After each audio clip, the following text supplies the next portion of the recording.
Spotlight Tamil Nadu வணக்கம். பாளையங்கோட்டையில் ஒரு பையன் வந்து லவ் பண்ண பையன் வந்து அந்த பெண் வீட்டாரால் ஆணவ கொலை செய்யப்பட்டிருக்காரு.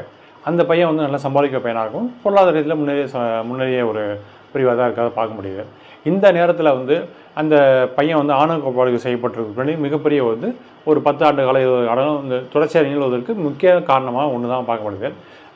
என்னென்னா, ஒரு ஒரு குடும்பத்தில் வந்து ஒரு ஆணவ குடும்பம் பண்ணாங்கன்னா 2-3 பேரை ஃபார்மாலிட்டியாக அரெஸ்ட் பண்ணி உள்ளே போட்டு அவன் வந்து ஒரு 3 வருஷம் ஜாமீனில் விட்டுறாங்க.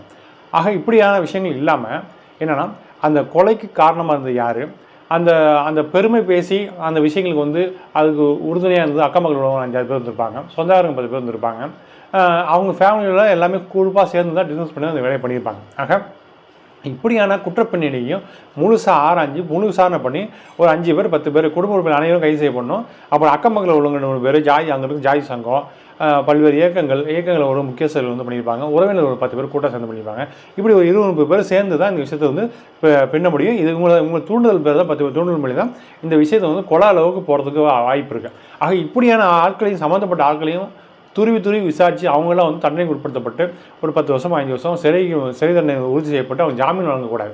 இப்படியான போக்கு இருந்ததுன்னா இந்த சமூகம் வந்து தொடர்ச்சியாக நடைபெறாமல் இருக்கும். ஆனால் இதை விட்டு என்ன பண்ணுறாங்கன்னா, ஃபார்மாலிட்டி குடும்பம் 2 பேருக்கு அரெஸ்ட் பண்ணி உள்ள போட்டு என்ன பண்ணுறாங்க, மெயின் கூட்டம் 2 பேர் அரெஸ்ட் பண்ணி உள்ள போட்டு அவங்க வந்து விரைவில் வந்து ஜாமீனுக்கு தராங்க. அப்புறம் 5 வருஷம் 10 வருஷம் கேஸ் நடக்குது.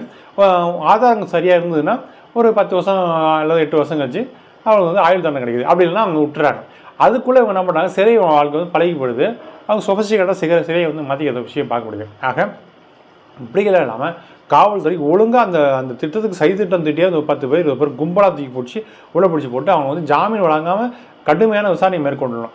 குறிப்பாக என்னென்னா, ஒரு குற்றங்கள் சம்பந்தம் அன்றைக்கி வந்து காவல்துறை கூட விசாரித்து கடுமையான தாக்குதல் உட்படுத்துவாங்க. ஆனால் இதே மாதிரி விஷயங்கள் என்ன பண்ணுறாங்கன்னா, அட்வொகேட் அட்ஜஸ்ட் பண்ணிட்டு என்ன பண்ணுறாங்கன்னா, பணம் கொடுத்து கையை வைக்காமல் ஒரு சூழ்நிலையை வந்து பார்த்துக்கிற மாரி ஒரு போக்கு வந்து போயிட்டுருக்கு.